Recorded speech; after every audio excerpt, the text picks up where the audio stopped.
Well, everyone, it's really going to be my pleasure today. We're going to be talking with Sally K. Norton, an MPH who holds a nutritional degree from Cornell University and a master's degree in public health.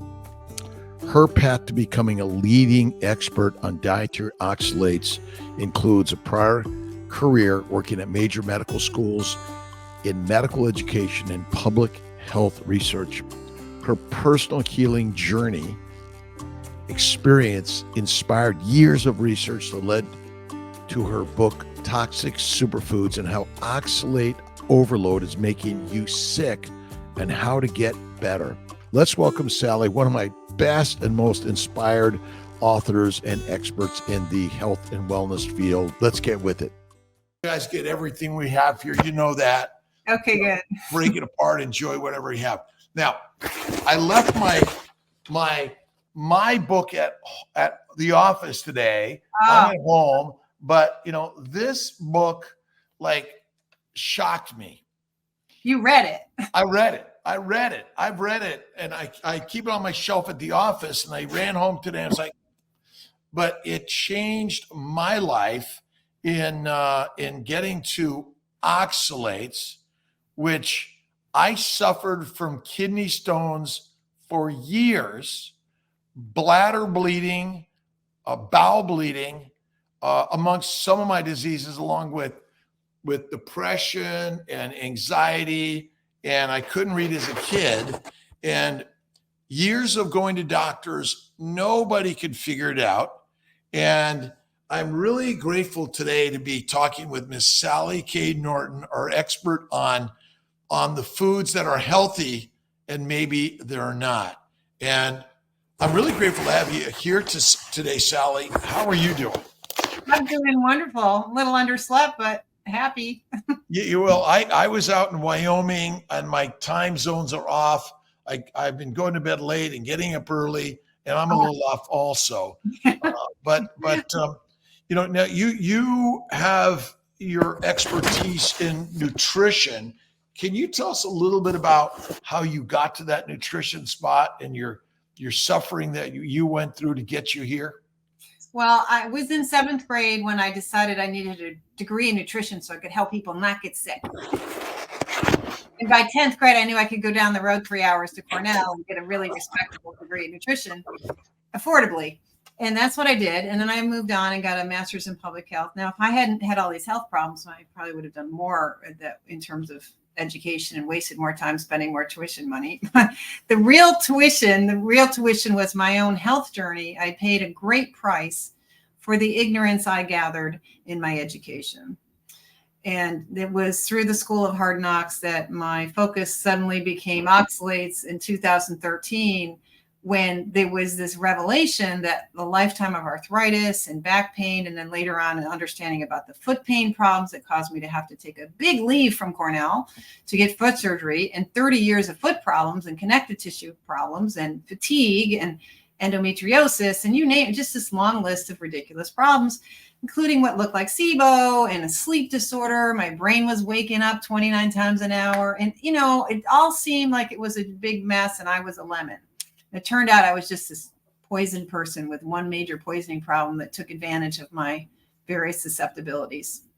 So you went into a traditional nutritional degree not knowing some of these things when you went there? And when I came out either. Yeah. And so you were in the standard world. What did you initially do with that knowledge?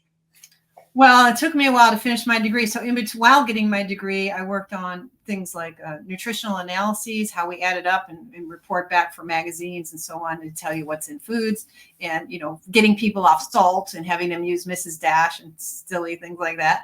And then I worked in prevention, health promotion. I really did not want to be the hospital dietitian that handed out Jell-O. I wanted to be in health promotion and prevention. I felt like prevention's where it's at, which is signing up for a lifetime of misery because you can never prove prevention. So if you made something bad not happen and something bad didn't happen, you don't get credit for that. You only get credit for letting bad things happen and then rescuing people in the end and pickpocketing them in the process. So I was working in health promotion in the inner city of Cleveland. I really wanted to have that experience of, the sort of racism and classism problems that promote health problems and keep people stuck in situations where they're doomed to have some issues. And that was really interesting. I worked in stress management and I taught all the nutrition stuff. I convinced the major free lunch for seniors in the city to go vegetarian, and did a whole retreat and taught the cooks how to cook vegetarian food. And I worked on the Great American Smokeout, and I taught too much. I taught all kinds of groups, including ex-convicts, Wow. to eat more plants, Well, so, I mean, I grew up in LA in the 60s, 70s, and 80s. And I was kicked out of school in the 7th grade, doing some bad stuff with some of my buddies. And I couldn't read. I had migraines, ADHD, OCD. Oh, man. And eventually I grew up to have migraines and bowel bleeding and hemorrhoids and all these things, and anxiety and a little depression. Although I had a little bit of ADHD and I had enough people to give me some direction, Mrs. Wong in high school, and pottery and jewelry. Cool. But I'm just wondering, is it possible some of the things that you probably saw in the inner city and the things I suffered from as a child could be secondary to the healthy diet we both have been taught to promote and not knowing it? Well, in the inner city, the diet is the inexpensive foods like running to Wendy's and getting a baked potato and doing French fries and these sort of addictive, nasty foods. And people had food stamps and they would buy things like corn dogs instead of dried beans that I thought they should be buying, So what the foodscape, whether you're going for the healthy stuff that's more expensive and requires you to have more time and good electricity and good equipment to make, versus the, I'm getting by on limited income, minimum wage and buying French fries and Wendy's. That potato-based junk food diet can create the same oxalate poisoning. You just need a little bit of potato habit, and that's enough oxalate that's the thing. And so I wonder, I haven't looked back and thought, well, how much is oxalate affecting people's ability to get ahead and under conditions that make it extra hard? I think it's interfering with humans generally across the planet in every situation. Yeah, my suspicion is a lot of our illnesses, including mental illness, and I call it the domestication syndrome. Right. We've been domesticated to listen and learn, but it's so painful. We become addicted to drugs and we can't stop the drugs. And plants are just a drug that we're highly addicted to. Right. So when did you kind of begin to see that the superfoods that you were teaching people were hurting people? Yeah, because you're so convinced, you're so indoctrinated in so many ways that sweet potato can't be the problem. You could be eating this food that's wrecking your health and have no way to put it together because we don't understand the delay in the symptoms and what the symptom pattern is like. And it doesn't even exist as a diagnosis. So, when you don't know what you don't know, you're really in a bad way to figure something out. And I went into internal medicine first. I realized all I was doing was writing a prescription for a disease that I didn't know how it happened, but and I moved on to OBGYN because I'm a mechanic ultimately. So I liked it because it was surgical, delivering babies, good outcomes. But and then I suffered from kidney stones for years, and they were bad. And through a friend with cancer and my sister with diabetes, who both died at 52, that's when it began to sort of dig me into, okay, healthy doctor dies. I understand when my sister died, she had diabetes for almost 50 years. But the books like Good Calories, Bad Calories, and eventually your book sort of helped us all understand a little bit better. So maybe you can tell us about your book and Toxic Superfoods, which is a comprehensive guide to understanding oxalates. Let's see, for those unfamiliar, can you explain a little bit about it and what we all can do to understand how we're all being harmed? Oxalates is a natural poison that's in our environment and in certain foods. And plants make oxalate, and many of them that are so high in oxalate are considered incredibly poisonous, like Dieffenbachia plant, which you see in the malls. Their malls are gone, but you remember them. These plants, many plants out there you can't eat. People forget that most of the plants in nature aren't very edible. Yeah. You're aware that the plants in the grocery store are highly cultivated and been cultivated over hundreds and hundreds and even thousands of years to be made edible. And so most of what's in the produce department is human invention to reduce the toxicity that's naturally in plants.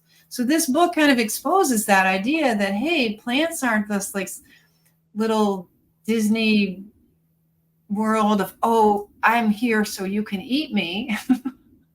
No, I'm here to survive. I'm a plant. You're going to try to eat me, and I have to defend myself, especially my seeds. And so seeds and these other plant parts are particularly out that we absorb this acid, the oxalic acid, which is the parent compound of the salts that form that are called oxalates.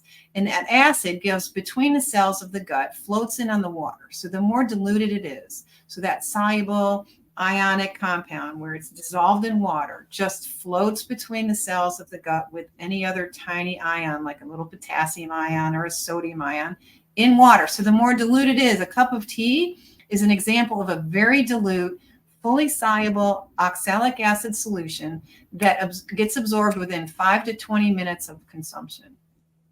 So does it also damage the gut itself that makes the gut more permeable to these toxins? Yes, the oxalic acid itself is affecting the way the proteins are working on those membranes, but the plants make the oxalic acid into calcium oxalate crystals. So with that acid, you're also eating crystals in many of these plants, like in kiwi and sweet potatoes and so on. And the crystals have about 8 different shapes, but the favorite shape that is known to be a defensive shape, the plants create the shape too. The plant is designing the crystal and the crystal shape. And one of these designs is a double-pointed toothpick, very fine little shred of glass produced in bundles of 400 in a little vacuole. And they're literally designed to be propelled out when the cell is damaged. So when somebody rips or tears or chews on the leaf, a bug, whoever, us, those little arrows that are sharp shreds of glass, think of a ground little toothpicks of glass on your teeth, literally wear down your teeth, harder than your teeth. And they're also irritating the mucosal membrane of the mouth, the throat, the stomach, and all the way through.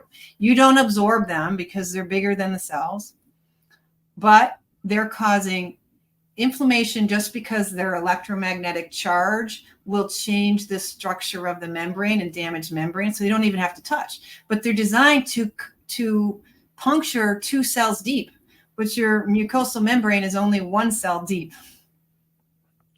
Is it like I'm thinking like iron, a magnet where they begin to sort of attach to these cell walls, and because they're so sharp, they work their way in on a microscopic level?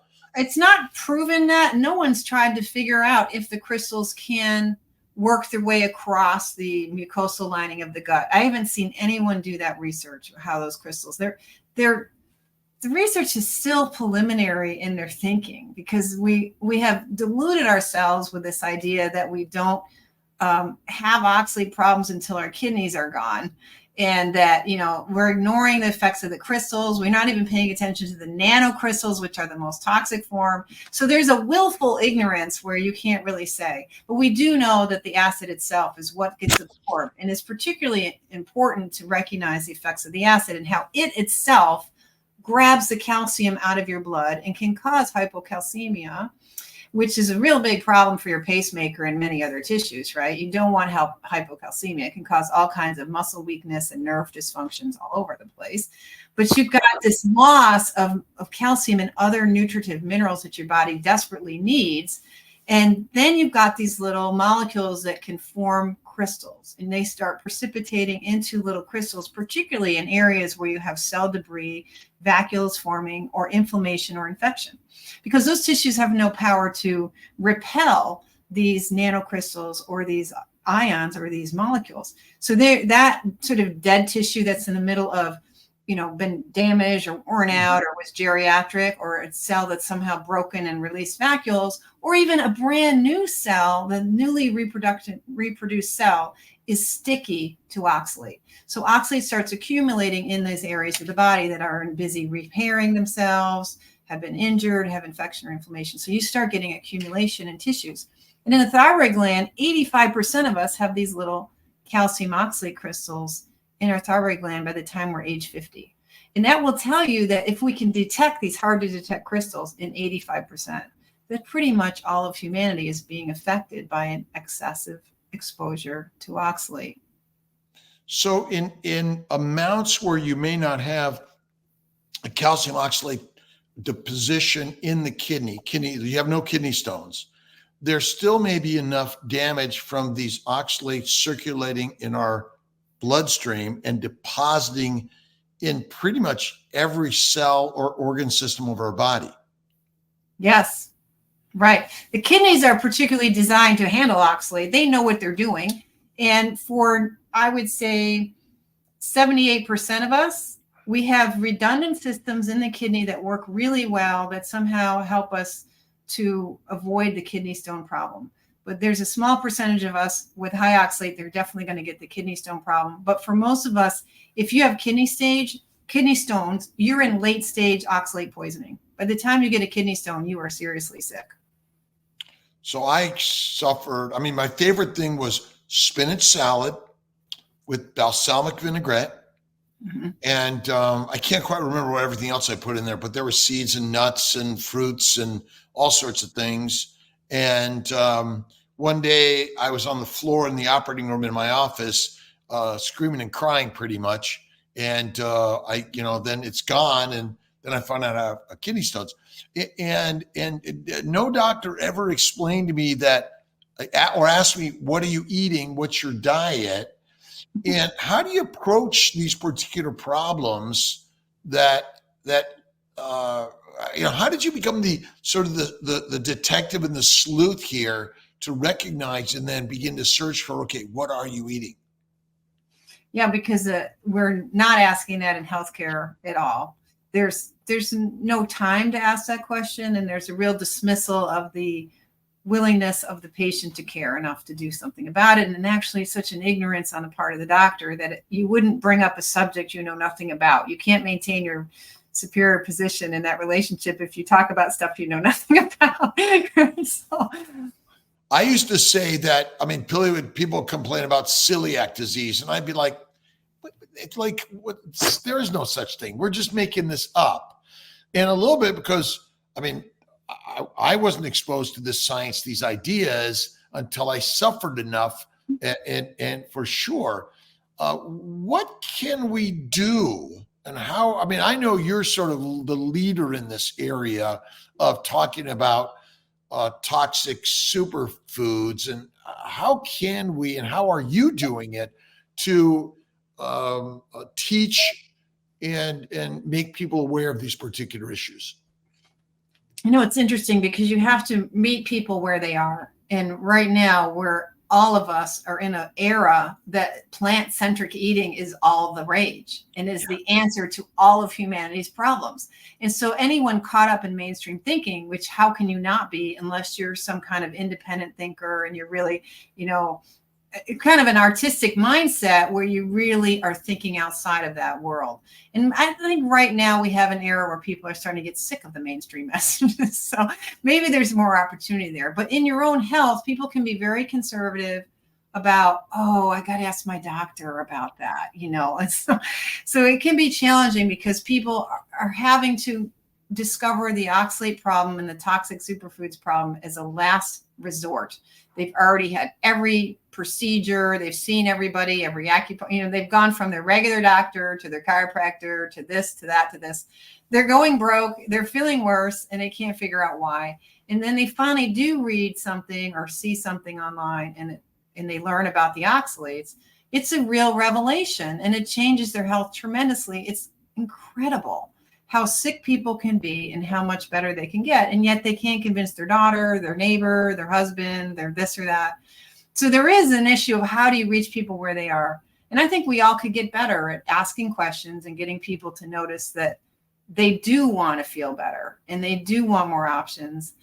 And it's okay to think outside the box. I often ask people what they eat. I go through their health problems and why they're here.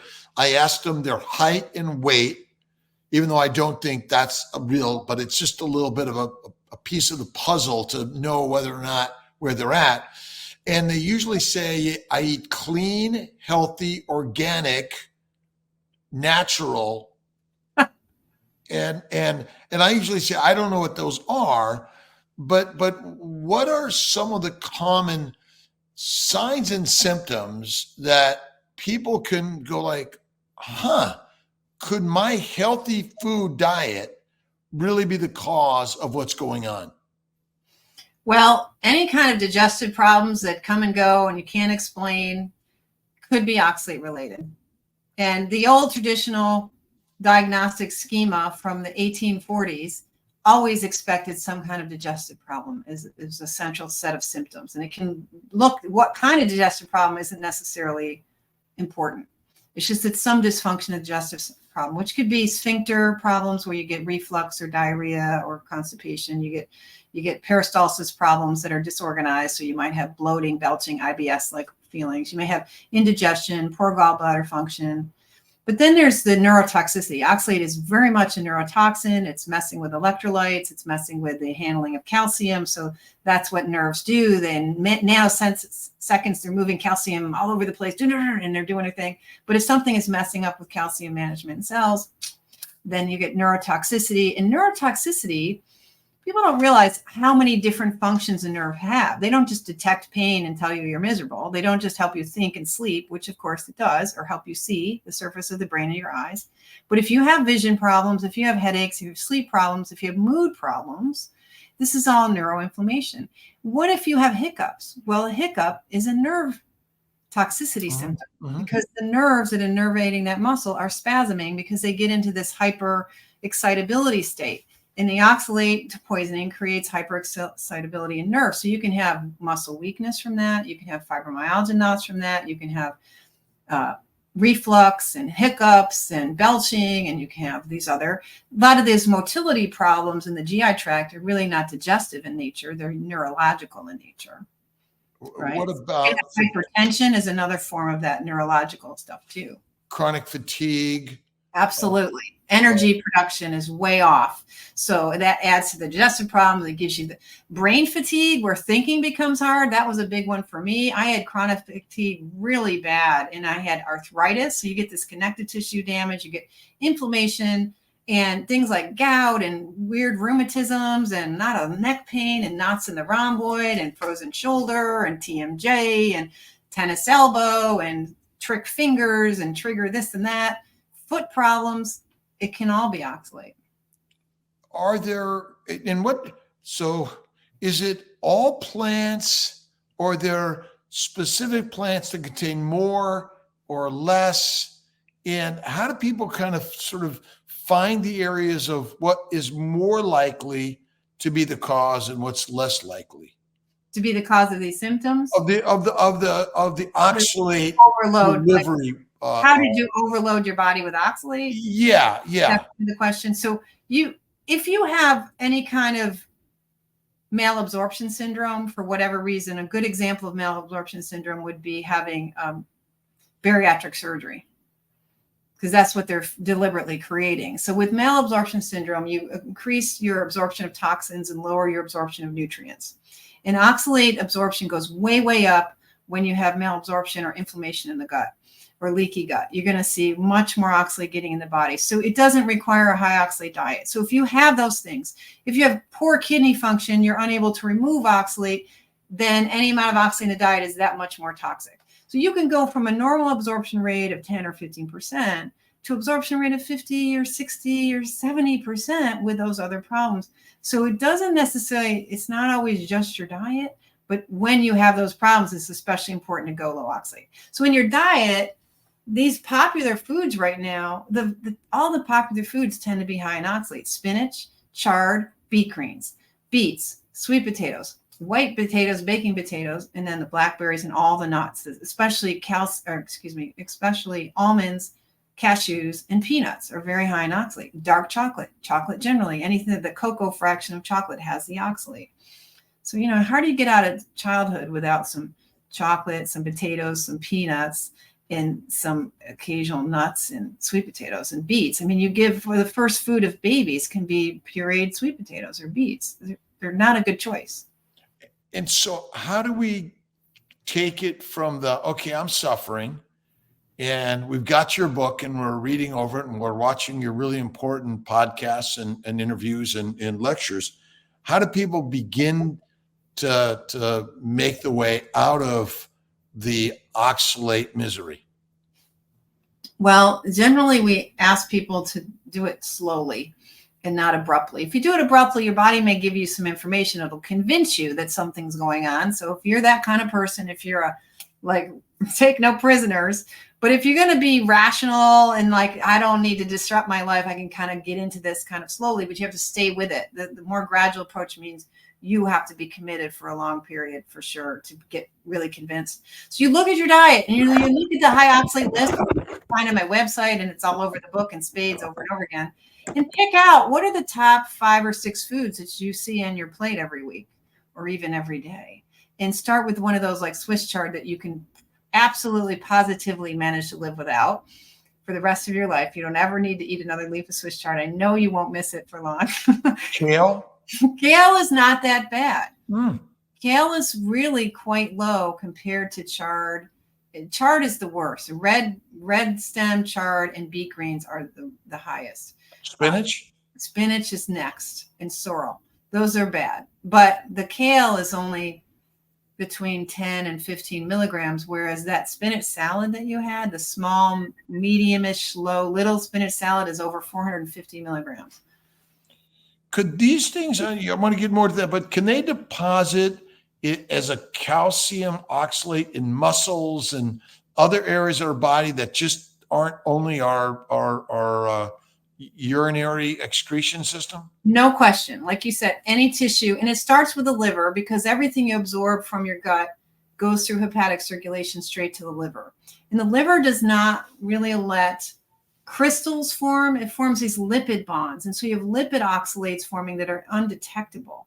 And you can literally fill up your liver. And in the meantime, the liver uses up its glutathione in order to protect itself after these meals, like the spinach smoothies and spinach salads and so on. But then in the other tissues, and even before it got to the liver, it's in your bloodstream and it's already causing inflammation of the white blood cells. So within 40 minutes of a small spinach smoothie, you're going to see white blood cells no longer able to handle bacterial infection, but instead are putting out pro-inflammatory cytokines because they're like, ow, ooh, we got damaged. And the red blood cells, their ability to create ATP is affected because it chelates that magnesium that allows those cells to work. And you can even get exploding red blood cells because the ATP pumps that pump out the sodium start breaking. So all kinds of funny things start happening to cells. And in the meantime, you've got vascular tissue delivering those oxalates from your liver to your heart directly, and then to your lungs directly, and then to your heart again, and then out to peripheral circulation. And tissues that have a lot of activity, a lot of blood flow, and calcium will collect it. So your jaw and teeth are a great example of calcium and a lot of activity, a lot of blood flow. And the saliva glands concentrate whatever's in the blood by 10 to 40 times. And so your mouth gets it when you eat it. Then it comes back around in the bloodstream. Then it comes back around in your saliva. So if you have oral, like gum irritation, tooth sensitivity, TMJ, even the whole face area, these things, very heavy tartar, that could mean that you have high levels of oxalate in your blood. Eyes, oh boy. And if you get like that crust in the morning, if you have a lot of it, that could be the eyes, helping the brain and the whole nervous system empty itself of excessive oxalate. Yeah. In fact, a lot of eye damage is from oxalate. I've had people reverse their cataracts. Most all of us improve our night vision. Some people, especially the younger you are, they reverse their distance correction with their eyeglasses. I'm pretty convinced now that my needing glasses in 10th grade was because of my iced tea after school every day in high school. And the other things I was doing like this Christmas bread that was full of this citrus peel that's very high. There's so many places. I was a great eater of natural food and robust eater. And I was the only kid out of 5 kids who needed glasses at all. Yeah.